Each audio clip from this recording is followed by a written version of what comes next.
Le dossier du jour. Isabelle Rupin. Arraché à l'enfer, troubadour d'espérance, les titres des deux ouvrages de Laurent Gay dessinent bien finalement sa trajectoire de la drogue, la délinquance, la prison. Il a pu se sortir et aujourd'hui il multiplie les rencontres avec les jeunes et avec leurs parents ou leurs éducateurs pour éviter à d'autres cette descente. Laurent Gay, bonjour. Oui, bonjour. Vous serez à Laval en début de semaine prochaine à l'invitation de l'association Aidons-les à grandir et des éducateurs chrétiens. Alors vous rencontrerez des collégiens dans la journée, je crois le lundi et le mardi, et puis leurs parents, les enseignants, bref tous ceux qui s'intéressent aux jeunes, le lundi soir, donc le 17 à 20h30 à la maison diocésaine. Le sens de ces témoignages que vous multipliez, quel est-il, Laurent Gay ? Il y a deux formes d'intervention, celle des jeunes où je suis plus dans mon témoignage de vie avec une expérience de 20 ans de rencontre de jeunes. Donc là, je parle beaucoup d'estime de soi, confiance de soi, de la prévention, tout ce qui va les enfermer, qu'ils puissent croire en eux, on a un avenir, une espérance. Et les conférences que je fais aux parents, on est plus dans la parentalité, on est plus dans ce que je dirais de l'éducation, tout en restant humble. Comment repérer un jeune qui est en difficulté, un jeune qui aurait un profil de fragilité psychologique, un jeune qui sombrait dans l'addiction. Voilà. Donc je donne quelques pistes, quelques clés aux parents. C'est aussi un moyen de se rencontrer entre parents et puis de partager un petit peu ces difficultés. Parce que c'est pas facile aujourd'hui. Je m'aperçois que c'est même peut-être plus difficile aujourd'hui d'éduquer un enfant via le monde dans lequel on est, avec le monde des écrans, le monde du virtuel et particulièrement les réseaux sociaux qui sont quand même très très difficiles à gérer pour les parents. Est-ce qu'on peut dire, Laurent Gay, qu'il y a un mécanisme qui est un petit peu toujours similaire, qui peut faire tomber justement dans toutes ces dérives que vous avez connues, délinquance, drogue ? Oui, alors il y a bien sûr des profils.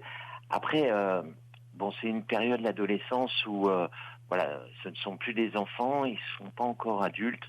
Donc automatiquement, il y a une vulnérabilité dans ce passage du jeune qui devient adulte. Et donc à nous de l'accompagner dans ce passage. Certains spécialistes parlent de crise d'adolescence. Donc à nous d'observer nos enfants. Après, bien sûr, je dirais toutes les personnes qui se sont senties rabaissées, dévalorisées, moquées, abusées, harcelées, il y aura un profil sur ces personnes de risque de mécanisme de protection et d'enfermement. Donc risque d'une conduite violente, agressive, et un risque de retourner cette violence contre soi. Il peut aussi avoir un isolement total, se couper des autres, ou se couper soi-même physiquement, ce qu'on appelle la scarification, et puis rentrer dans des processus d'addiction pour compenser, pour combler un certain manque, oui. Particulièrement un manque d'amour. Et puis aujourd'hui, on retrouve des profils où l'enfant n'a plus de frustration, donc l'enfant a compris d'une certaine manière que son cerveau, ce qu'il aime avant toute chose, c'est le plaisir sans effort. Donc à partir du moment où on lui donne la possibilité de regarder des jeux vidéo, des réseaux sociaux, et l'enfant, il va passer son temps sur son canapé. Et aujourd'hui, les pédopsychiatres tirent un peu le signal d'alarme. 3h30 de réseaux sociaux pour un jeune, il y a un risque de développer une anxiété dépressive. Et donc tout ça mis bout à bout va faire que il peut avoir un profil malheureusement d'un jeune qui peut sombrer dans une problématique de santé mentale, quoi.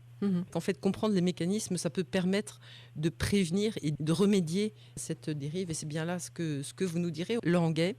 Oui, c'est vraiment une invitation pour les parents, pour se donner les meilleurs moyens de pouvoir faire grandir nos enfants pour qu'ils s'épanouissent. Encore une fois, il s'agit du bon sens. J'ai rien inventé au niveau de l'éducation, mais juste quelques petites clés. Bien sûr, hein, une communication positive avec nos enfants, une écoute active, enfin de la bienveillance, leur permettre du dépassement de soi, qu'ils puissent découvrir qu'ils sont capables de donner le meilleur d'eux-mêmes. C'est des petites choses, mais que des fois, même en famille, on oublie tout ce qui est parole de vie, tout ce qui est langage d'amour. Vous raconterez aussi sans doute comment vous êtes tombé donc dans cet enfer, hein, et puis surtout comment vous en êtes sorti, parce que c'est ça aussi le côté positif, hein, c'est qu'on peut en sortir, et c'est bien pour ça que votre deuxième livre, hein, s'appelle Troubadour d'espérance. Hein.